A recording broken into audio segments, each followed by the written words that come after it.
Hello guys. Good morning. Good morning to all of you in this class.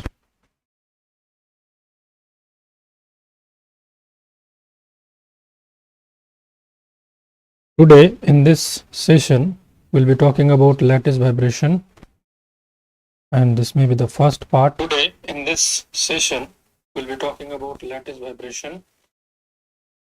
This may be the first part. Today in this. Okay, how is the sound coming? Is it too much?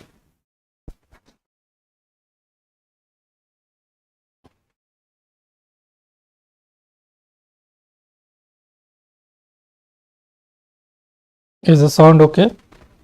Or should I make some adjustment?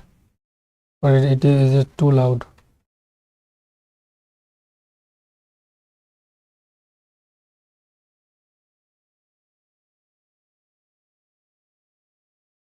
Harry, good morning. Tell me about the audio. Audio all okay? Okay. Chalo. Oh, I have ordered a new mic. It will come in few days. Okay. Let's continue with the old one. Lattice vibration. This is one of the easiest topic. Theory part may be a little bit difficult, but the question solving part is quite easy. Okay. So let us start with lattice vibration. Murli, good morning. A lattice may be regarded as a regular arrangement of atoms in which atoms are joined by elastic massless spring. So you know the concept of lattice and basis, right? Lattice is what? Lattice are the infinite array of points. Okay, these are imaginary thing. Now when you associate atom at the location of the lattice, atoms are called bases. The lattice points are there, atoms or bases you placed on that, and that makes the whole crystal structure. So you see, a lattice may be regarded as a regular arrangement of atoms in which atoms are joined by elastic massless spring. As you can see, these are atoms and they are connected by such elastic massless spring. So mass is 0. Motion of any single atom is shared by all the atoms. Look, let's say if you give some disturbance to this atom, you can see it is connected to the nearby atoms. If you disturb this atom, all the other atoms will get affected by that. The lattice can vibrate freely in its normal mode, or it may experience forced vibrations. Normal mode vibration are produced due to its internal energy, while forced vibration are produced due to the effect of dynamical external force. Okay, these two things. External force, you can give some mechanical force or realize some electromagnetic force, etc. Normal mode vibration give information about the thermal properties such as specific heat, thermal conductivity, while when you are applying it externally, forced vibration, that provide information on acoustical and optical properties of solid. Acoustical related to sound, optical you can understand related to light. Okay, now in this chapter we have to read about monoatomic and diatomic lattice. So today we'll keep our discussion restricted to the phonons of monoatomic one-dimensional lattice. Okay, monoatomic means there will be one atom per lattice point. At the location of each lattice point there will be one atom, so that is a monoatomic one-dimensional lattice. So you can understand it will be a one-dimensional chain of atoms. So consider a one-dimensional chain of atoms where each atom has mass m and it attached to its neighbor by massless springs. Equilibrium spacing between adjacent atom is a, and a spring constant for the spring is taken to be beta. So beta is like k, which we generally talk about. So let me just show you this scenario. So we have multiple atoms like this.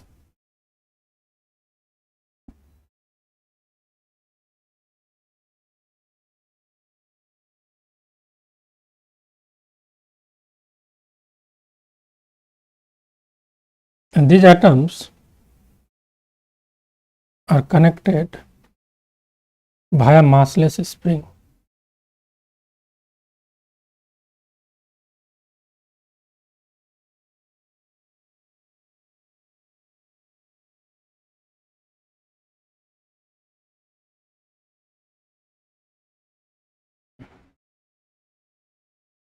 So let's say we have atoms like this.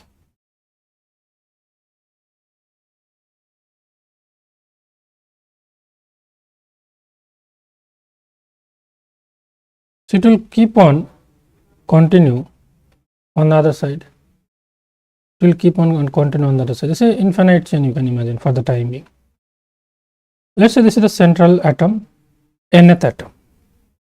This is your nth atom. So with respect to this, what will be this atom? This will be your n plus 1th atom. This will be your n plus 2th atom. This is the n plus 3th atom, and so on. On the other hand, this will be n minus 1th atom. This is n minus 2th atom. This is n minus 3th atom, and so on. So let us denote the equilibrium position of these atoms. So this is the equilibrium position. Okay.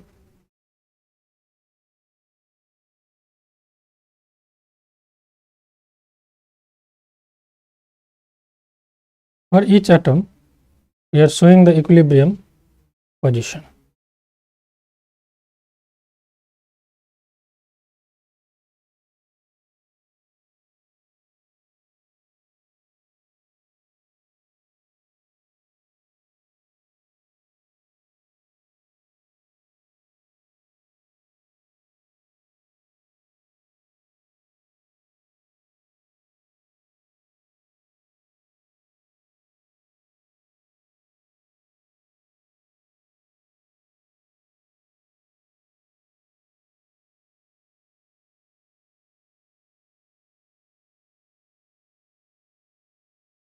Okay. Now, if you give some displacement is denoted by un. So let's say you give a displacement to the nth atom un. The corresponding displacement to the n plus 1th atom will be un plus 1. The corresponding displacement for the n plus 2th atom will be un plus 2. This will be un plus 3, and so on. On the other hand, if you give displacement, it may be on either side. Okay, so we are just showing you it in this way. Let's say un minus 1, here it will be un minus 2, here it will be un minus 3. Let's say for the time being, let's say that it is given at the right side. Okay, like that.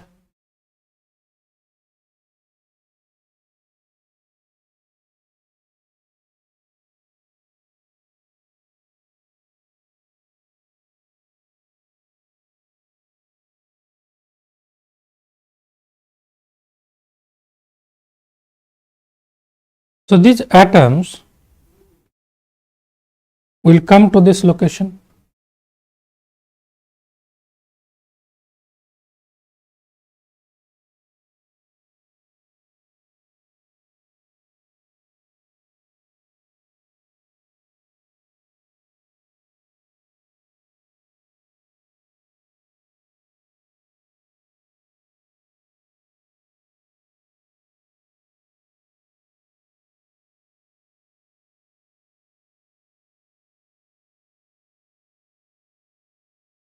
Okay.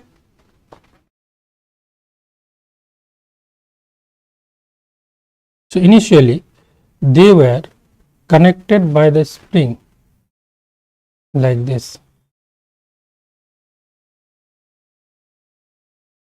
So because of this spring, it is able to compress or stretch.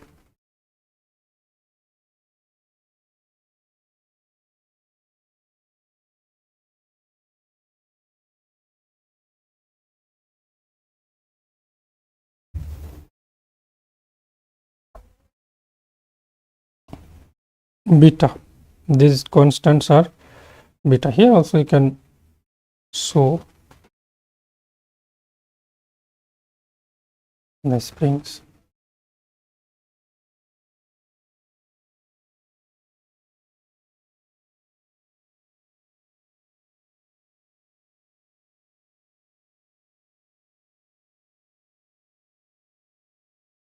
Okay.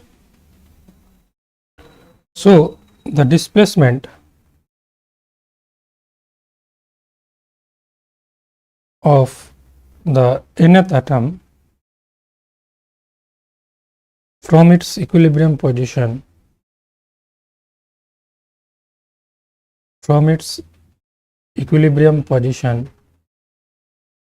is, let's say, un of t. Okay, un of t. So what will be the force acting on that? If you change the length of the spring, you will get potential energy, okay, stored. The forces acting on atoms are determined by the relative displacement, because they all are connected by the relative displacements of its neighbors.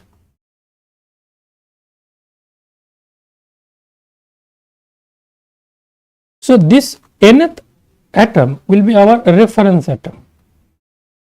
So we'll measure all the distance from this. Okay. So let's say the separation between each atoms, separation between a pair of atom is A. So all of this distance is A.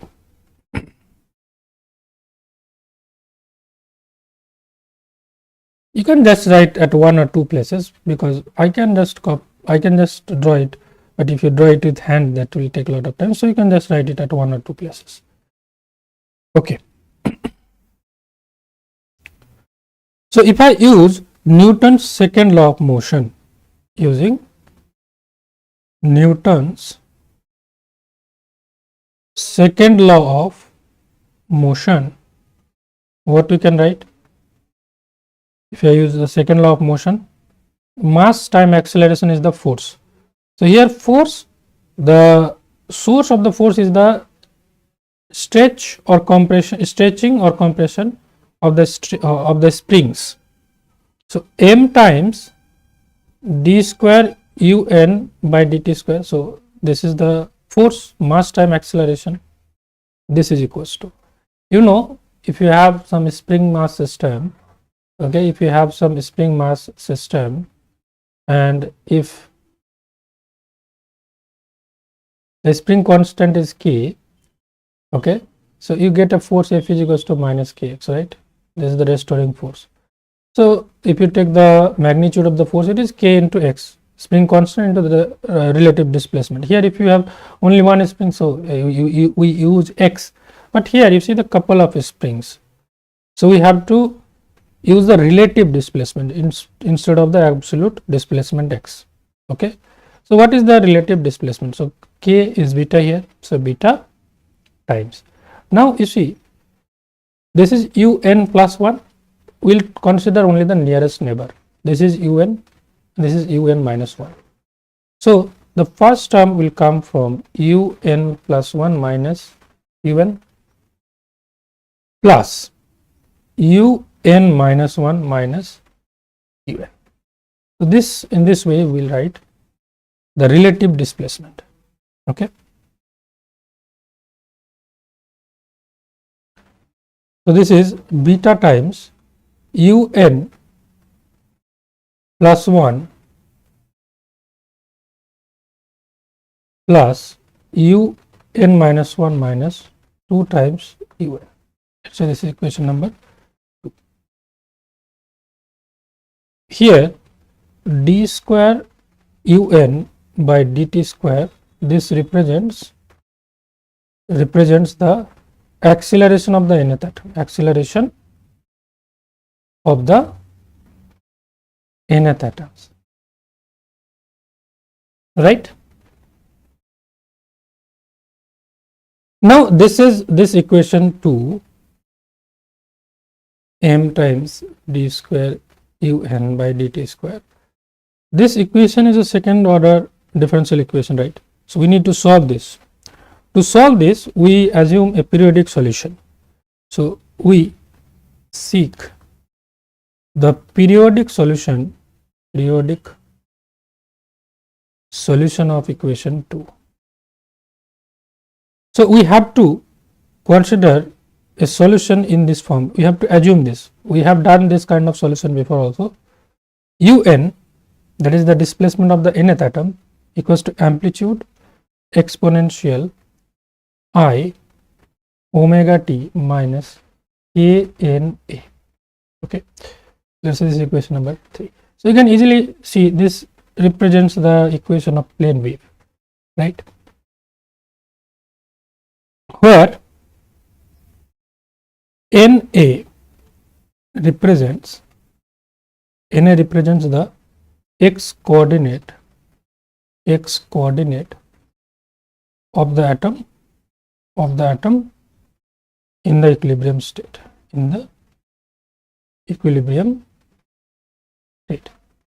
So you can go back to the picture, you can go back to the figure. If you see, this is x, this is one dimensional case. Okay, this is one dimensional chain. You can imagine that this is your 1D case, this is x axis, let's say this is your x axis, and this nth atom is placed at the origin. So this is A, this distance will be from the origin will be 2A, this distance will be 3A, this distance will be 4A. Okay, in this way, if you consider nth atom from this reference atom, the distance will be n times A. Okay, or you can imagine it in this way, that the origin is somewhere on the left side. Okay, and this is the nth atom, and each time A increasing. So that is, I think, more reasonable explanation. Instead of taking this is reference atom, but this is not the origin. You can consider the origin like somewhat way left. So the location of this nth atom is Na. Okay, x coordinate is Na. In this way you can imagine. K, K is a okay, that is the reason we have chosen B. B is here spring constant. Okay, beta, sorry, not B, beta here spring constant. We generally represent this is spring constant by K, but the reason why we took beta is K we are using to denote the wave vector. So the magnitude of wave vector is the wave number 2 pi by lambda. Okay, is the magnitude of the wave vector. Wave vector is also called propagation vector, because the direction of wave vector gives you the direction of wave propagation. And we are also getting a term omega. Omega, is the angular frequency. Omega is the angular frequency of the wave. Angular frequency of the wave. Now, if you put this value of Un into this equation 2, we can easily get the solution. Look at this. If this is Un for nth atom, we can write similar expressions for n plus 1th atom and n minus 1th atom.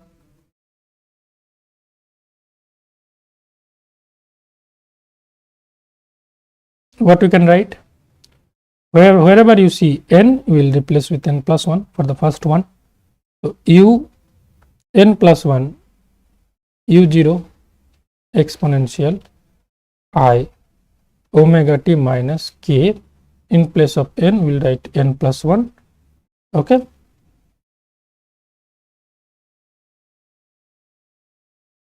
Yes, this is equation number 4. What about u minus 1?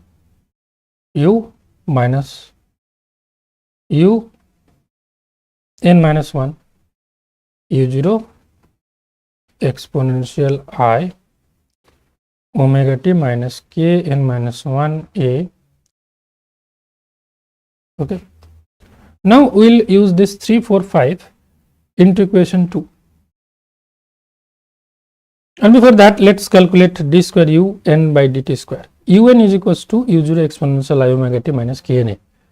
So first of all, let's calculate first dun by dt. So derivative with respect to t.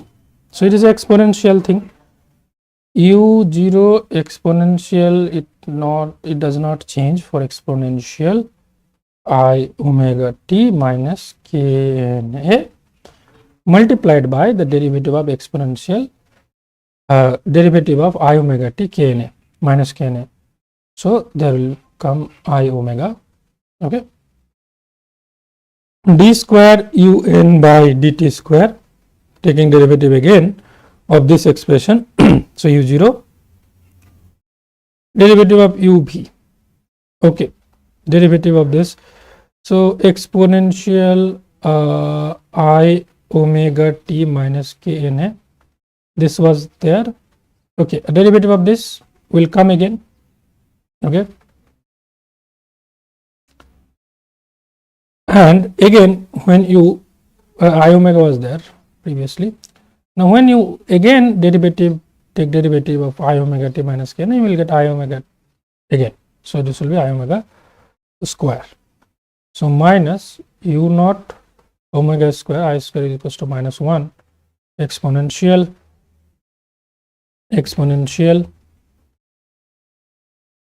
I omega t minus kna. Let's say this is equation number 6. So putting these values, putting the values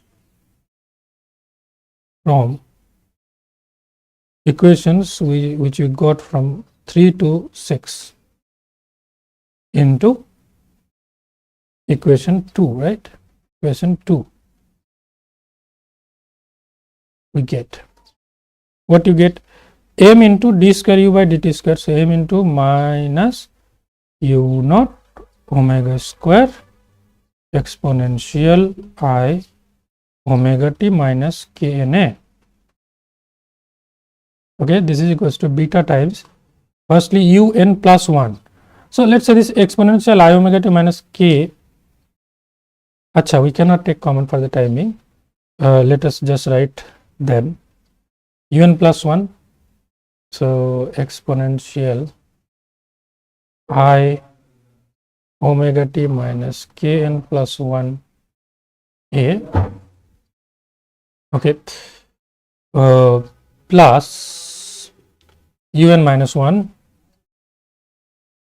So u0 exponential I omega t minus kn minus 1 a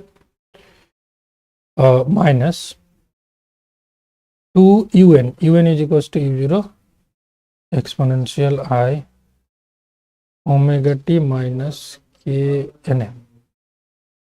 Okay, so this is equals to minus m omega square.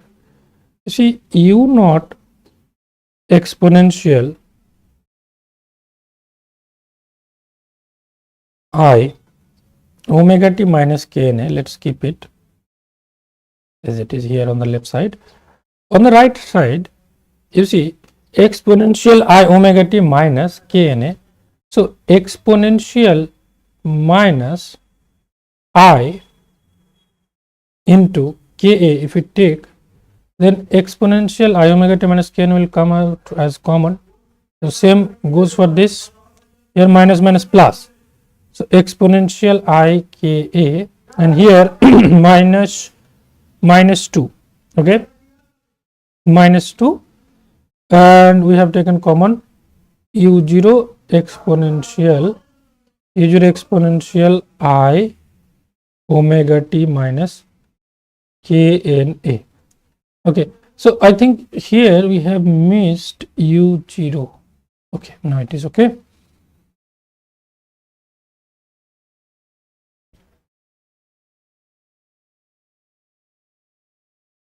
Now you can easily see that this term is cancelling with this term along with u0. Okay, u0 is also getting cancelled. and as a result of that we are getting beta minus m omega square is equals to beta into. Okay, now you can see this is a formula of a square, a plus b whole square, right? If I write, let's say, e to the power I k a by 2 whole square. So this is e to the power I k, okay, minus 2 into e to the power I k a by 2 e to the power minus I k by 2 plus e to the power minus I k a by 2 whole square.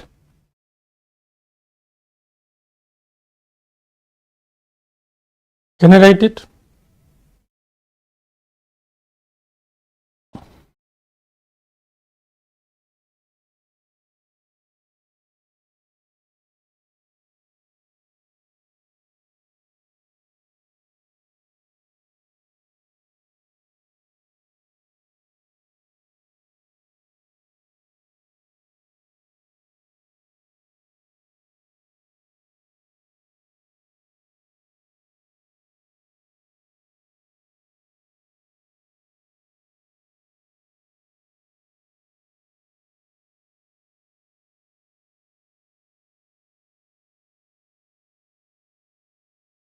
Tell me.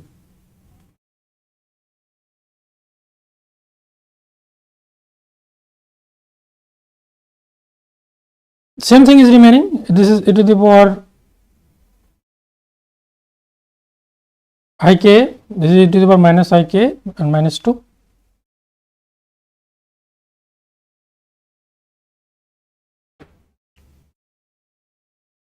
This is equals to minus m omega square is equals to beta times e to the power I k a by 2 minus e to the power minus I k a by 2, okay, whole square.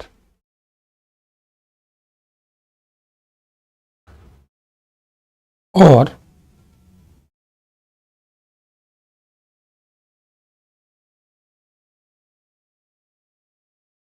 you see, if I divide by 2i, then it will be sine, okay.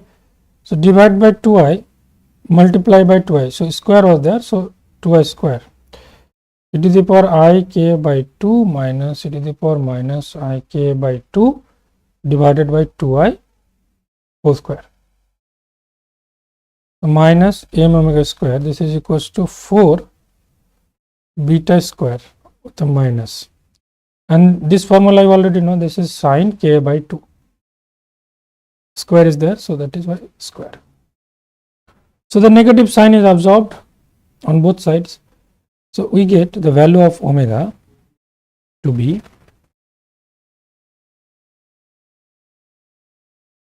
plus minus square root of 4 beta by m sine k by 2. तो beta square कहाँ से?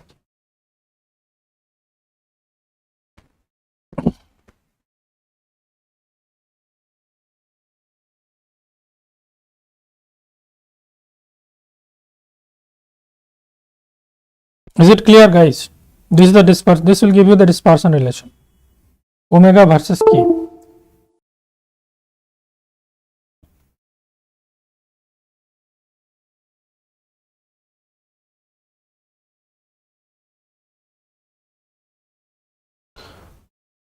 Let's simplify it further.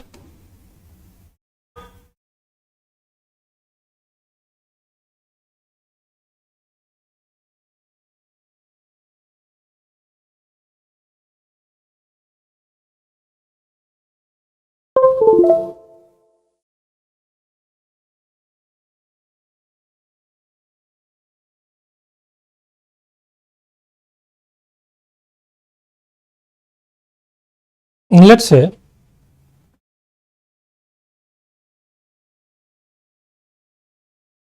if C and rho denote the longitudinal stiffness and the mass per unit length, mass per unit density in one dimension. It is no, mass per unit volume is the density, but as you are considering one dimension, this will be mass per unit length, mass per unit length of the line respectively. This, what is this longitudinal stiffness? This is the effective resistance,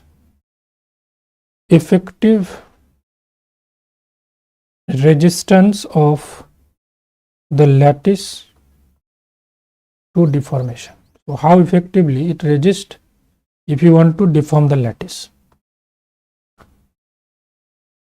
So, C is the longitudinal stiffness, rho is the mass per unit length. Then we can write C is equals to beta times A. Beta is the spring constant, A is the lattice parameter, you know, the spacing between atoms, that is A.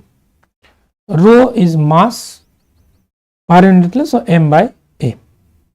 Okay.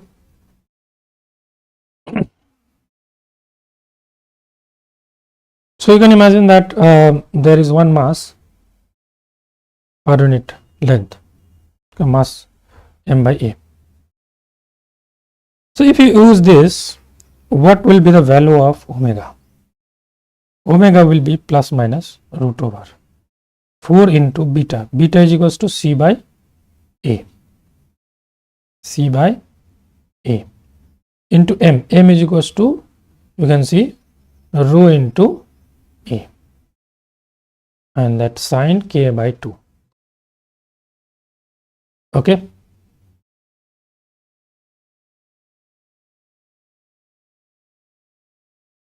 And this value gives you plus minus A square, and this 2 by A root over C by rho sine K by 2.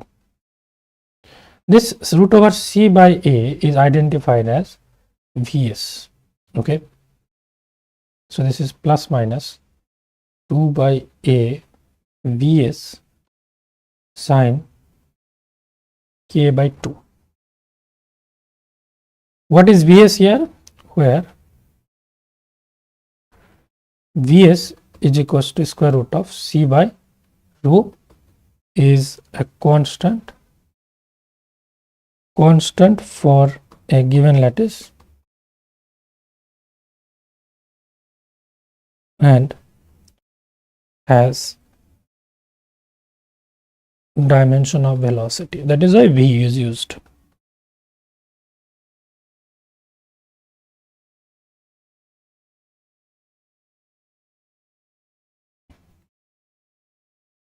It is normally referred to as velocity of sound waves in solid. So, these two are the main important formula.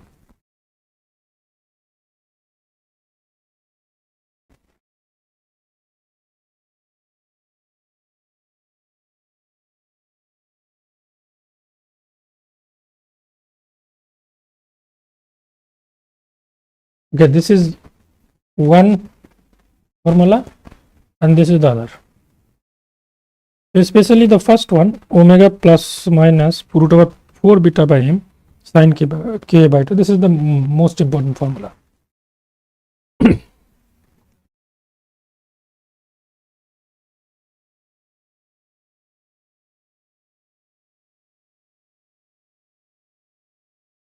Sometimes this is written in the form of modulus, sine k by 2 modulus. Okay, so actually if I use modulus, then this minus thing will not be there, right? Omega, if you want to write it 4 beta by m in terms of plus. So you have to use the modulus, because that negative sign will come from sign only. So in one equation we are covering both the expression. We can write it in this way.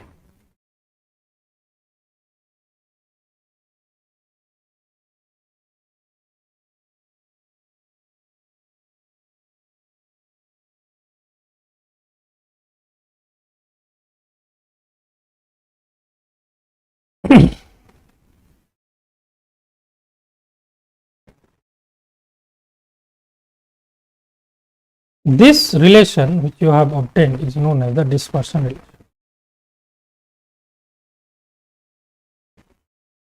Dispersion relation for the monoatomic one-dimensional chain of atoms.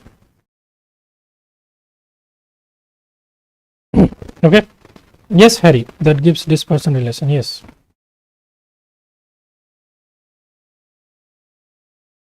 So let us try to plot this dispersion relation. You know it already.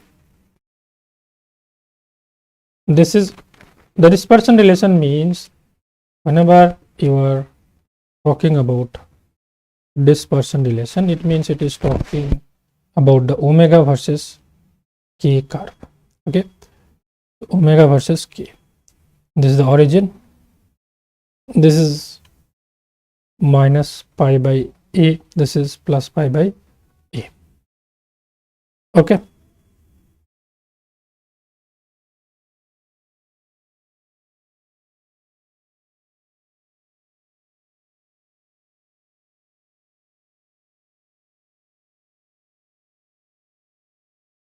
So it get almost flat at the plus minus a values. Okay, it gets flat.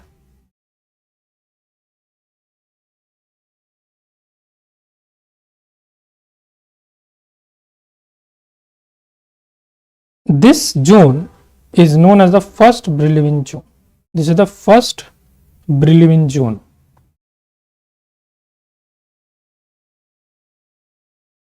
First Brillouin zone. The first Brillouin zone has the range of k between minus pi by a to plus pi by a. And second Brillouin zone 2 pi by a minus 2 pi by a to plus 2 pi by a, and so on. So this is the dispersion relation. Dispersion relation for a one-dimensional monoatomic lattice. Monoatomic lattice.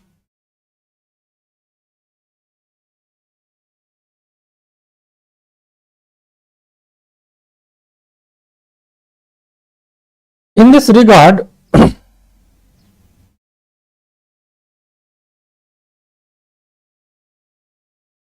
we need to understand two terms, phase velocity and group velocity. You already know it, right? Phase velocity and group velocity. Group velocity is the actual velocity we use in day-to-day life. Phase velocity is not the actual velocity. Okay, it can show magnitude more than the speed of light, because that is not a real thing. Group velocity cannot exceed the speed of light, but phase velocities can do that. Phase velocity.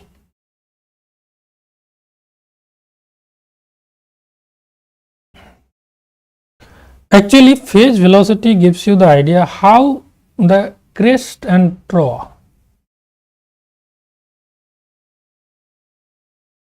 of a particular wave moves.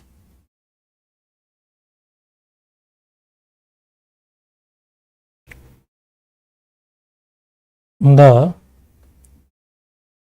phase velocity of the wave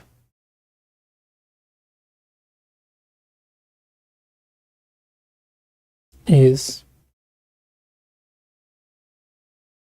defined as the rate of advancement of a point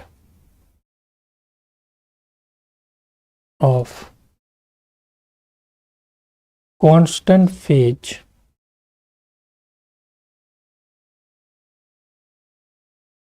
along the direction of wave propagation.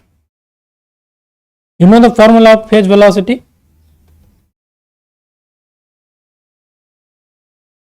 What is the formula for phase velocity? Vp omega upon k. K is the wave number, omega is the angular frequency. Needless to write this. Let's talk about group velocity. Group velocity is the actual velocity with which waves carry energy. So it is defined as the velocity of a group of waves or its envelope.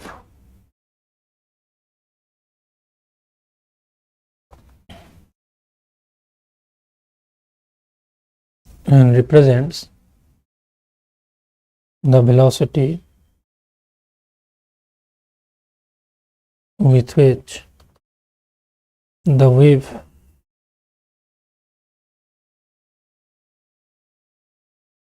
transmit energy or momentum, energy along the direction of wave propagation, along the direction of propagation. How it is expressed? It is expressed as Vg d omega by dk. So you already know these formulas, right? Just quickly giving you this formula, because this formula we will be using in the case of this monatomic lattice chain. Now we will be discussing few cases from the 1D monatomic lattice. Few cases.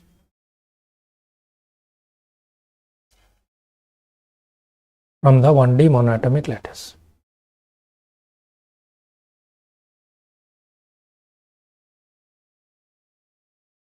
What is the first case?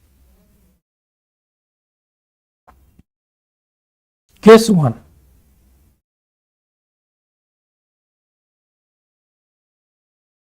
We will check this scenario at low frequencies. Low frequencies means high wavelength. Low frequency, so what will be the value of k at low frequency? The meaning of low frequency is long wavelength. So can you tell me k will tend to 0 or infinity? Just use quick logic and tell me whether k should be towards 0.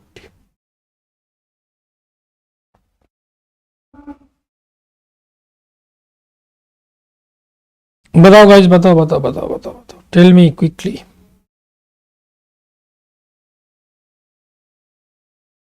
Zero. Okay, because k is equals to 2 pi by lambda. If lambda is tending to infinity, k tends to 0.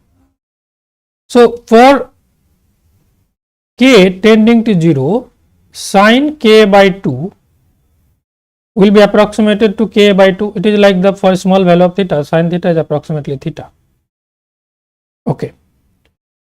So you see omega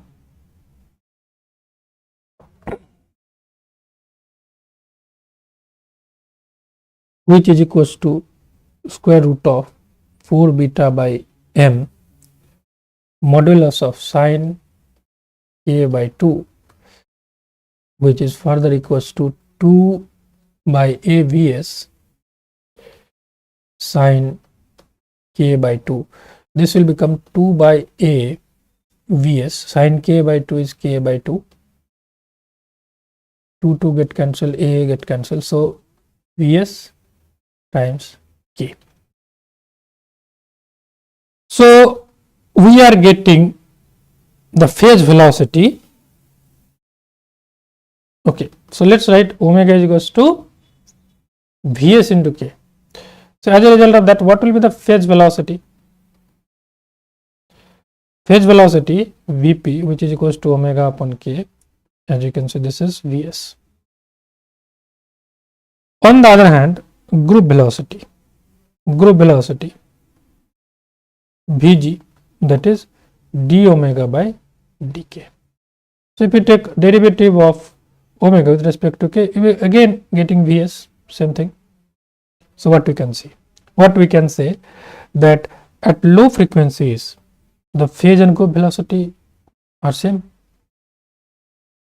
Okay, so we can conclude here, therefore in the long wavelength range,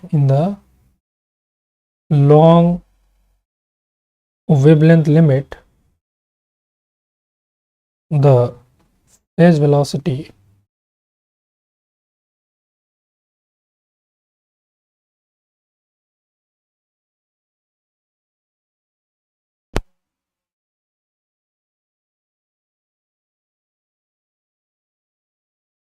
is equal to the group velocity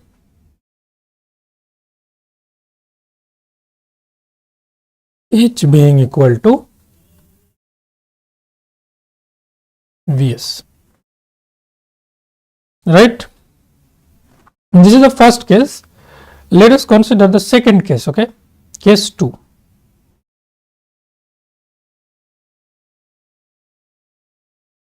Case 2, the opposite of this, at high frequencies.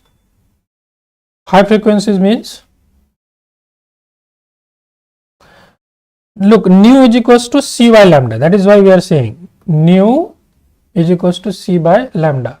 Frequency is inversely proportional to wavelength. So high frequency means low wavelength, low frequency means high wavelength. So at high frequencies, it means shorter wavelength, and to evaluate the value of k, we are using this 2 pi by lambda. So it is like this nu and k are varying in a same way, okay, because both are proportional to 1 upon lambda. So high k means, high frequency means k is high. Okay,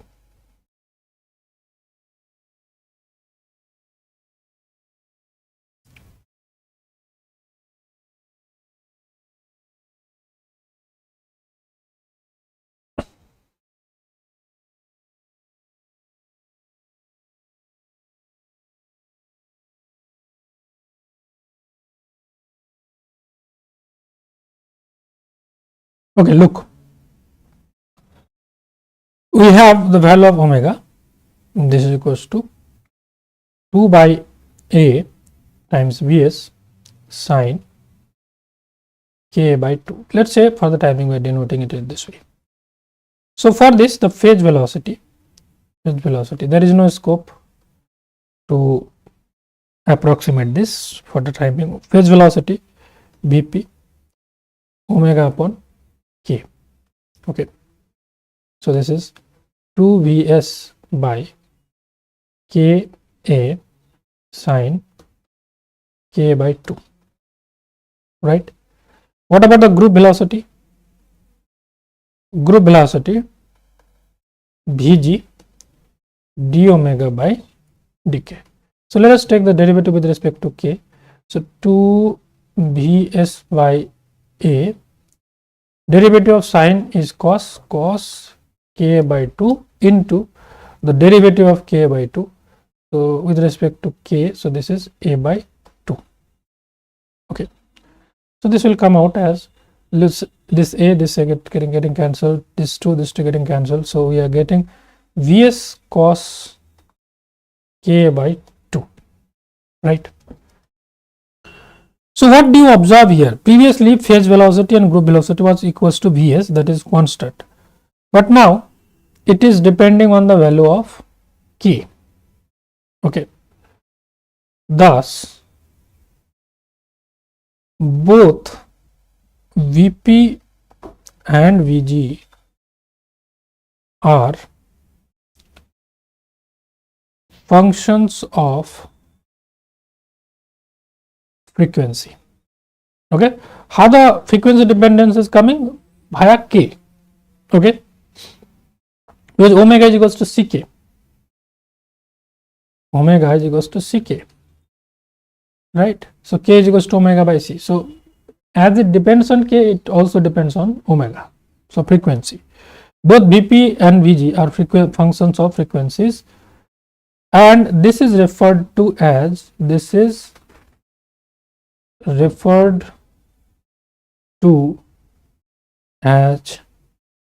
the phenomena of dispersion. Phenomena of dispersion. Okay, so a great example is the example of prism. Dispersion, dispersion of light when you place, let's say you have a prism, if you send a white light, okay, how can I denote a white light? For the time being, you are sending a white light. What an irony. Black light is white light is represented by black light. So this is white light. So as white light consists of 7 different colors, their wavelengths are different, the frequencies are different, and as a result of that, their velocities are different because they are frequency dependent. That is why while passing through the prism, look, when this white light is traveling in a homogeneous medium like air, you are not getting different colors, but as it is passed through the prism, because the velocities are different, it will give you 7 colors. Beep cheer.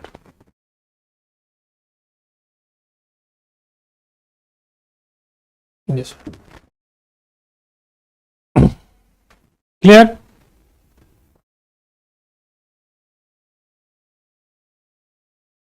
My drawing is not perfect, but I think you can understand it. Quite obvious. Now you imagine the point where the graph is getting flat.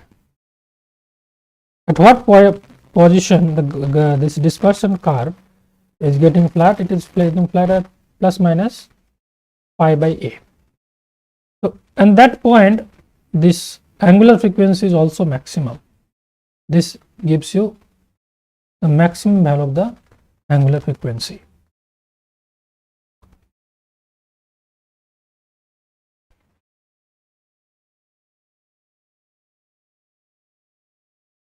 So at k is equals to, you see, at k is equals to pi by a, you are getting omega, that is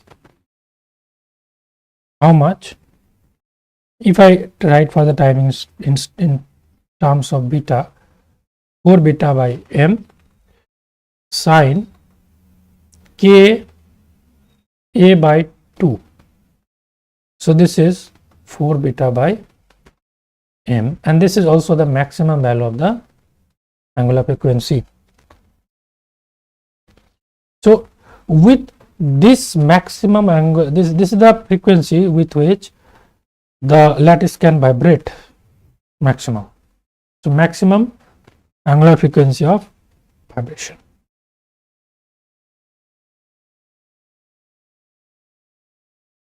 So if you take this particular example of k is equals to pi by a, you know that k is equals to 2 pi by lambda. So 2 pi by lambda is equals to pi by a. That means lambda is equals to 2a.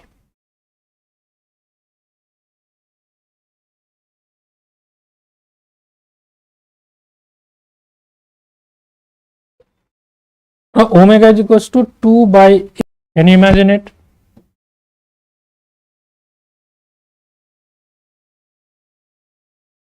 It is not able to move beyond these points, plus pi by a minus pi by a. So what does this show?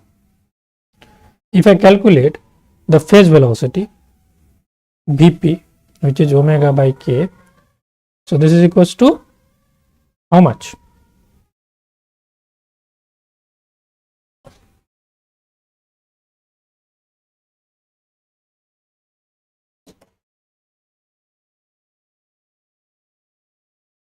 Vp will be equals to 2 Vs by pi, and Vg will be Vs cos pi by 2 is equals to 0, isn't it?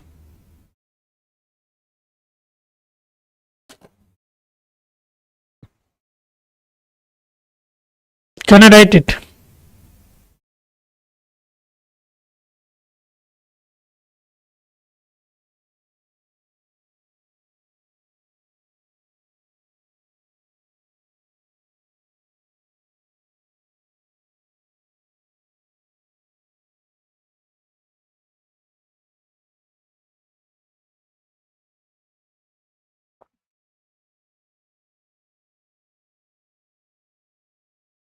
This one, how did you get? You see, omega is equals to 2 Vs by a.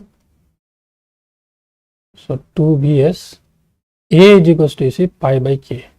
A is equals to pi by k.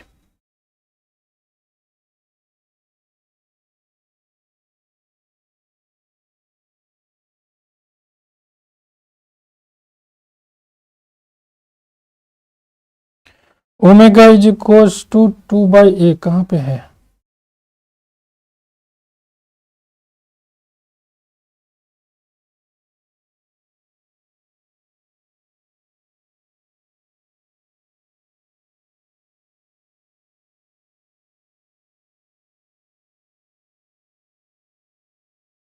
To by a Vs sin k by 2, this was there. Now we have just put k is equals to pi by a. Okay, so sin pi by 2 is 1, so 2 Vs by a for k equals to pi by a. What is the v value of Vp? Vp is equals to omega by k. Okay, so omega is equals to 2 Vs by a. Now if you put k is equals to pi by a, okay, here we should have put a is equals to pi by k. So a equals to pi by k, we have put 2 Vs by pi into k. So that is why omega by k is 2 Vs by pi. Vg is equals to Vs into cos pi by 2, that is 0.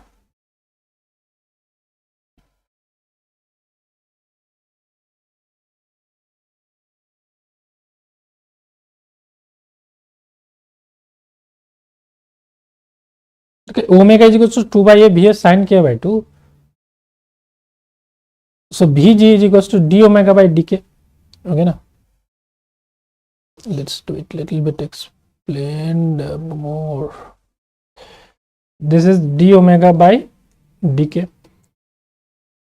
D omega by dk. So omega is equals to this. So d omega by dk will be 2 by a Vs cos k by 2 into 2 by a. So 2 by a is getting cancelled. So Vs cos k by 2. So Ba cos k by 2. Okay, let's do it another line. This will help you. 2 by a Vs cos k by 2 into a by 2 at k is equals to pi by a. So this a get cancelled. Vs cos pi a by 2a. So this is Vs cos pi by 2, that is 0.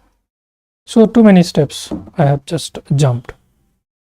So what does it mean? Vg is the actual velocity of the wave. So Vg, we are getting 0 at this point. What does it mean? The wave is going and it is traveling back. Okay, so we can say that it is like the standing wave. Okay, this minus pi by a plus pi by a, so it is standing wave. Okay, it is not able to move forward, so it is forming in the form of standing wave. So we can say that at k is equals to plus minus pi by a, therefore you can say that there is no transfer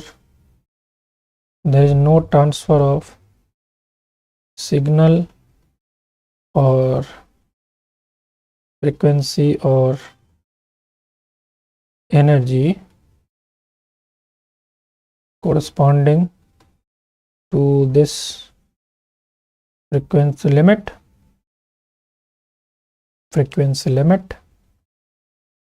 and hence the wave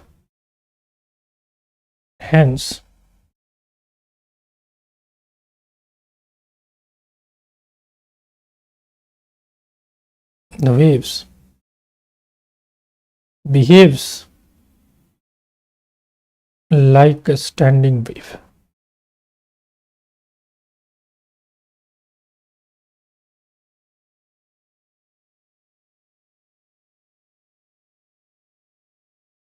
Too much of theory, guys.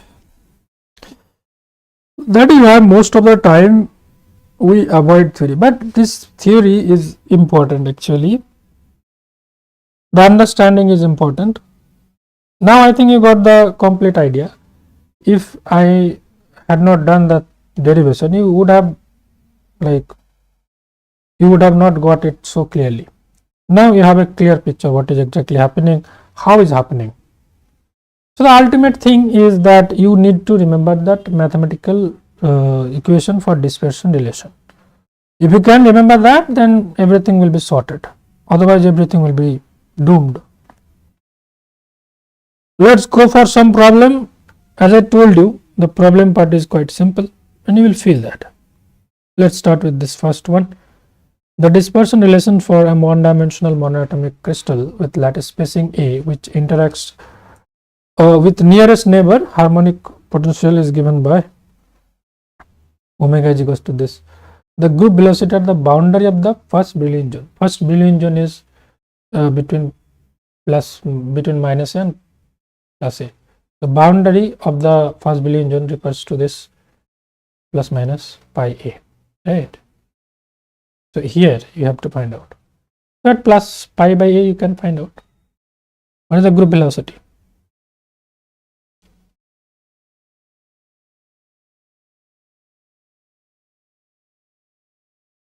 Zero, because that is why it is acting like a standing wave.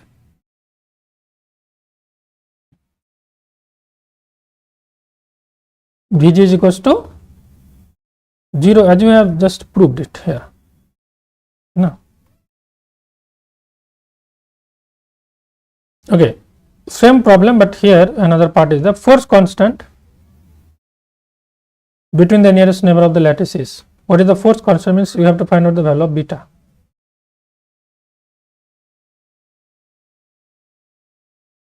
Tell me quickly.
A again A, very good.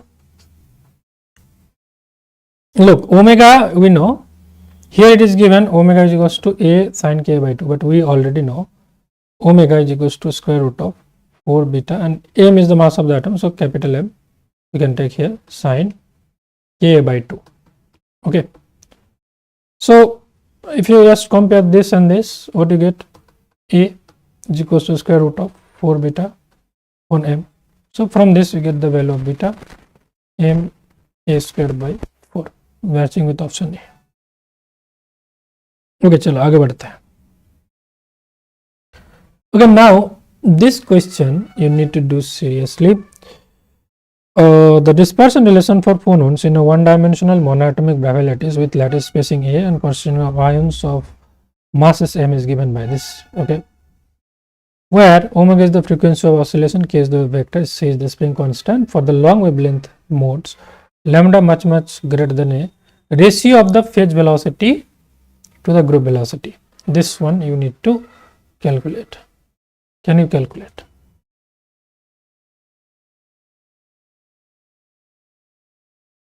Look, it is like रिश्ता वही सोच नहीं. You will end up getting the same expression which you have derived, but they have given it in a twisted manner.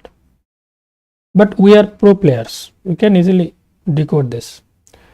So we know this omega of k, this is square root of 2c by m 1 minus cos ka, right?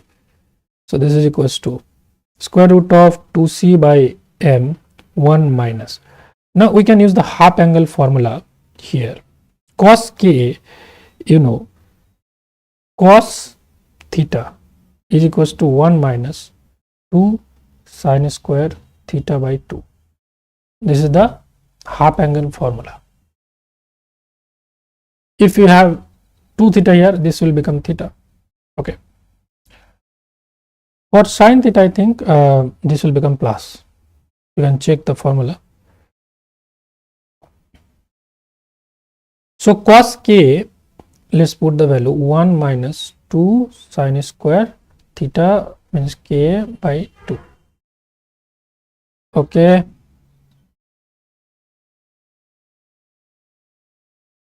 Harry understood this step? Murli?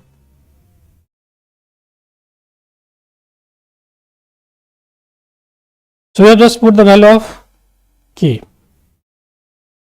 cos k, 2c by m, 1 minus 1 is 0, minus 1 is plus 2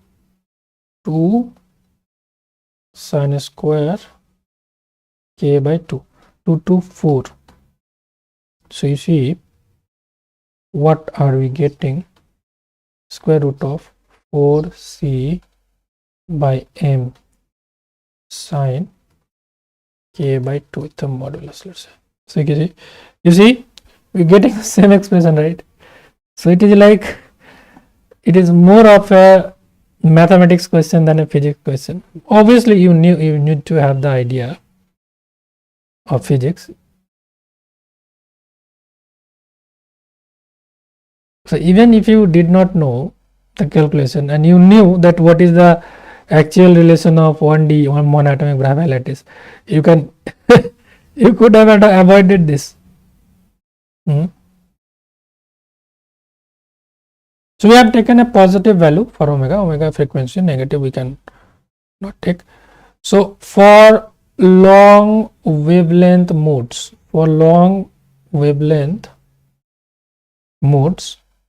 lambda much greater than a. So if lambda is much greater than a, what we need? We need the value of k. What is the value of k going to? Where is the value of k going to? Once you go to the long wavelength modes, lambda much greater than a. So k is equals to 2 pi by lambda. If lambda is high, so k will go low. And that makes sin k by 2 approximately k by 2. So your equation of omega becomes square root of 4c by m Ka by 2. Now we can easily calculate the phase velocity. Phase velocity is Vp omega upon k. Okay, so omega upon k is square root of 4c by m into a by 2. Okay, and what about the group velocity? And the group velocity Vg d omega by dk. So derivative with respect to k, square root of 4c by m a by 2. Those are basically the same, right? So the ratio of Vp by Vg is 1. That's matching with option. Look, if you had the idea of the theory, you could have easily answered 1, isn't it? You could have easily answered option A, because in the long wavelength range we have done cases, first case I think, long wavelength, low frequency, we have seen the phase velocity and group velocities are equal. So even if you do not know anything, this kind of question if you get, if you have the good concept of the theory, good grip on theory, you could have easily correct it.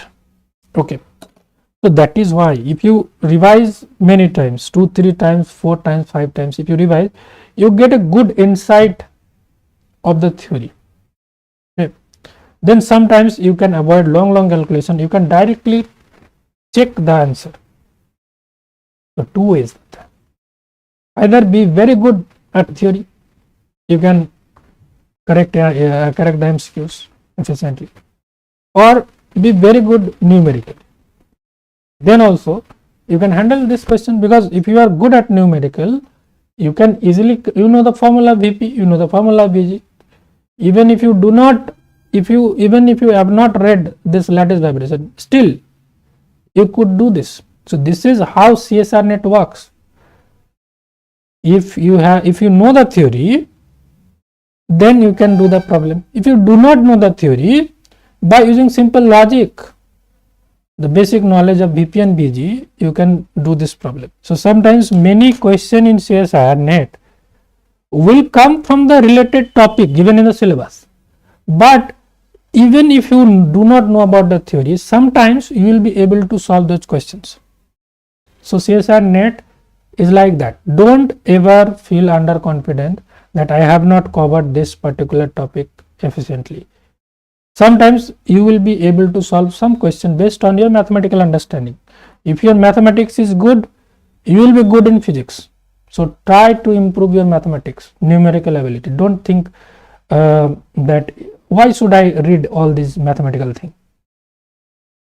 So while solving problems, whatever mathematical thing you are getting, try to gather some knowledge, okay, constantly. Whatever is your weak part or strong part, or where some modification is required, you just go through, okay, and things will automatically improve. You have to be mathematically very sound, okay, and at least you have that attitude that I will be mathematically very strong. Before you become a physicist, you must become a good mathematician, okay. So with this, we are ending the session here. On the next day, we will go for the diatomic lattice chain, okay. So thank you very much for joining the session. I hope you find the session useful. If you have any question, you can ask. Otherwise, let's end the session here. Hopefully, I think today we did not experience any audio issue. Okay, chalo, bye bye. Take care, guys. Have a great day.